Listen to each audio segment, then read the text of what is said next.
chicken heart.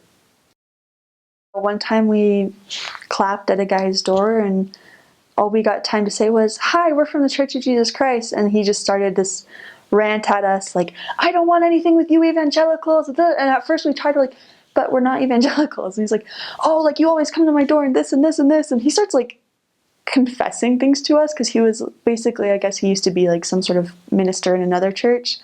And he would pay people to come in and pretend they were sick and that they had been healed.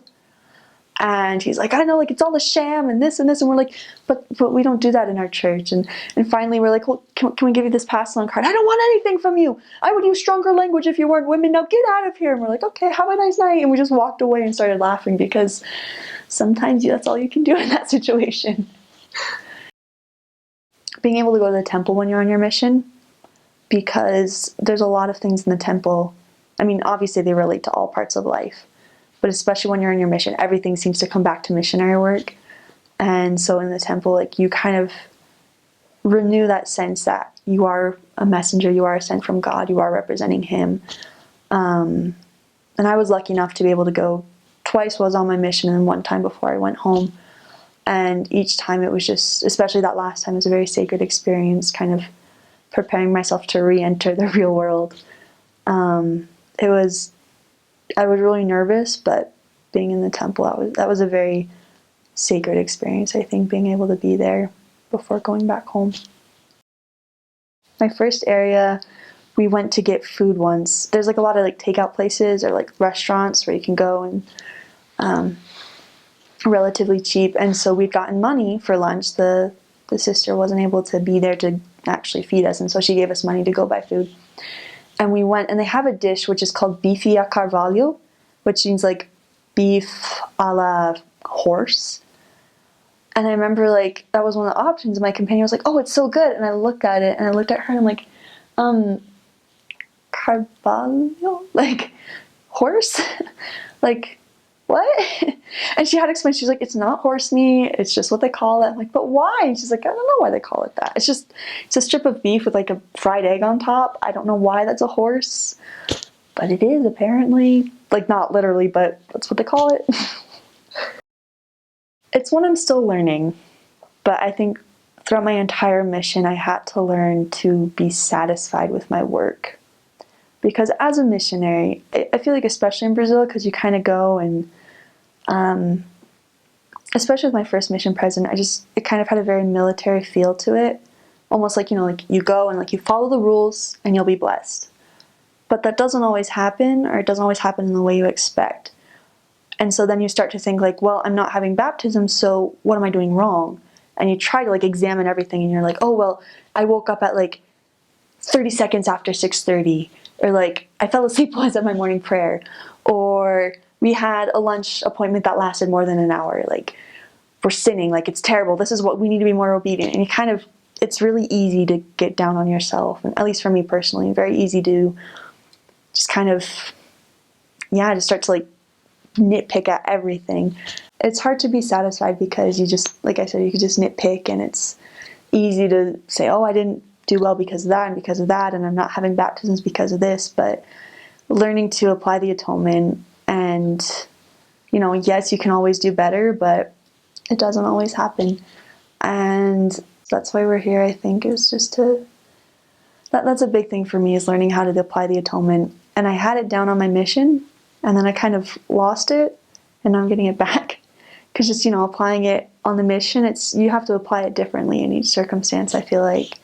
So then learning to apply it with school, and then learning to apply it to personal life. And I think that was the biggest thing for me, learning about the atonement. And I'm still trying to learn more about it. But that was kind of I think that was the biggest lesson for me to learn there. I can do this. I think, not necessarily that I gained it on my mission, but on my mission, I think I finally learned to recognize that I have the gift of tongues. Because I haven't always liked languages, but I've been good at picking them up and learning them. It's been something that's come easier to me than for other people. And then on my mission, I was able to pick the language up. After my first transfer, I could already communicate pretty well. And after a couple transfers, I was good. I mean, obviously, I still had a lot to learn, but I could get my point across, and I could communicate with someone without having to look at my companion and be like, "What? Can you do that?" And just kind of learning to acknowledge that and not necessarily be prideful about it, but just be honest. Like, yeah, that's something I have. Learning to talk to people. I'm not the kind of person who likes just starting up conversations with people, and I still feel awkward doing it, but I can. If I need to go and ask somebody about something, I'm a lot more confident. I know how to do it, like, rehearse it in my head beforehand or whatever I need to do. And so just that confidence to strike up conversations. I can do small talk now. I used to be terrible at small talk, and I still don't like it, but I can do it if I have to. So just, I think conversational skills was the biggest thing, which is funny because I learned them in Portuguese, and then I came back and I was terrible at conversation because I'd forgotten English. But now I'm getting those skills in English again.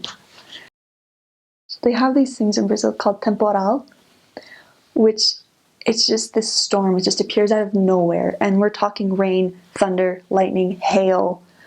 I had 2 of them on my mission, and both times we got stuck outside during it.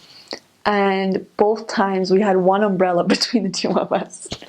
So the first time it was like my 3rd transfer, and we walked out of somebody's house and we had to go to the other side of town, but it had started hailing. And the lady was like, "Oh, let me give you a ride, but you're not allowed to get rides with non-members." And we're like, "Oh, no, we're fine." So we're walking with the one, and it's like one of those like not pocket sized, but like bag sized umbrellas. So it's this like kind of tiny thing, and we're walking with this umbrella behind us, and like the hail is hitting us, and my companion's back is soaked, and we're just getting soaked, and we might as well have not had the umbrella. And then after like 10 minutes, it cleared up, and it was like blue sky, sun, everything, and it was fine. And then the second time, my companion had left her umbrella, so this time I was the one who had the umbrella and we're sharing it. And I had my sandals on this time, and so I just remember hail started hitting my toes, and we're just like scrunched up against a wall trying to shield ourselves until finally it subsided enough for us to like dash up the street to a member's house we were headed to. And we walked in, I'm literally wringing water out of my skirt. This wasn't as crazy, but one time we were headed back home, and this massive just rainstorm started up, and we were soaked to the bone. We might as well have not had an umbrella, just soaked.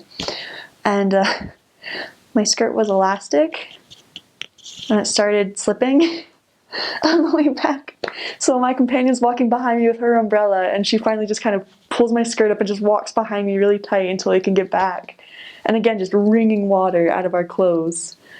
And our mission president used to be very strict. He's like, don't go home and change into your pajamas and do planning. Like, stay in your in your proselyting clothes, and then do your nightly planning and everything. But that was the one time where we were just like, we're not going to sit down like this. So we had to change before during our planning. So rain is kind of the biggest thing there, and it can just kind of spring up and then disappear as fast as it came.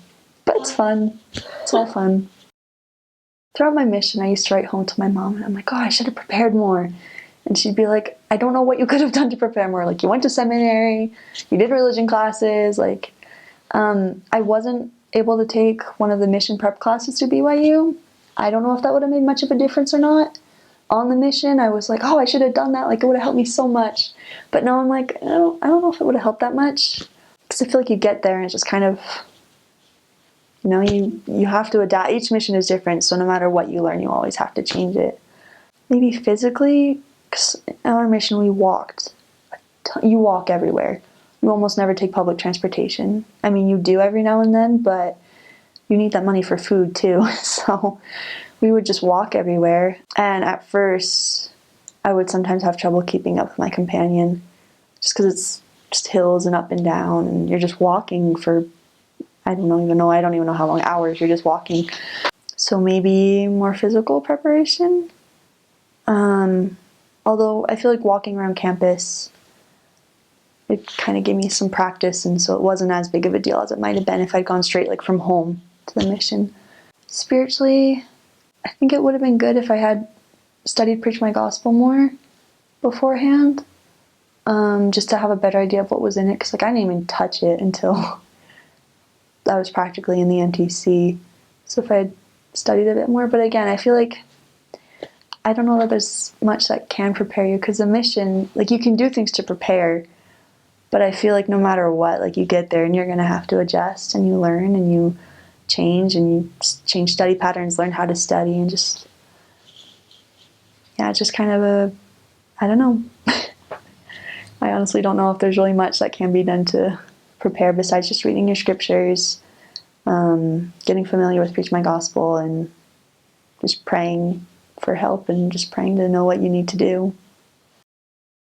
If I was to give myself advice, I would say don't dwell on the mission too much, because it's easy when you get back.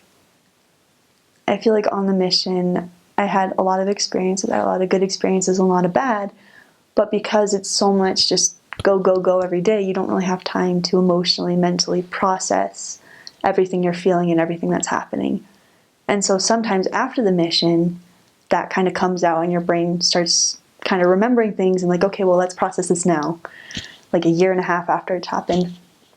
And you'll always find things that you could have done better, and you'll always have things where like, oh, I wish I had done that. But someone told me, a friend of mine who's also an RM told me that you just, if you had done everything perfectly on the mission, there would have been no point in going. I mean, you're there to learn and you're there to figure things out. The missionary you are when you leave the MTC, it's not the same missionary you are when you leave to go home. And just kind of keeping that in mind, that you grow and you learn, and even after the mission, you keep growing and learning. So just be nice to yourself and try not to be too hard on yourself once you get back. Don't rush yourself either. My family was really nice to me, so when I got back home, I just kind of stayed in the house for the first couple of days, because just on the mission, you just give so much of yourself, and you're just constantly putting yourself out there. And so being home, I was like, hey, I just want to be with my family and me, and just kind of not have to talk to anybody or do anything or have any obligations. And so having a couple days like that where it was just, okay, it's just me, and just kind of relaxing for the first time in a year and a half. So be nice to yourself. If you don't feel like you're up to a movie the first night you get back, then don't watch a movie. Just wait till you feel up to it. If you don't feel like you can go out on a date after you've been back for a month, then don't push it. Just be nice to yourself and just go with how you feel and take it a little bit at a time, or a lot at a time, but just whatever works for you. What works for one return missionary doesn't work for all of them.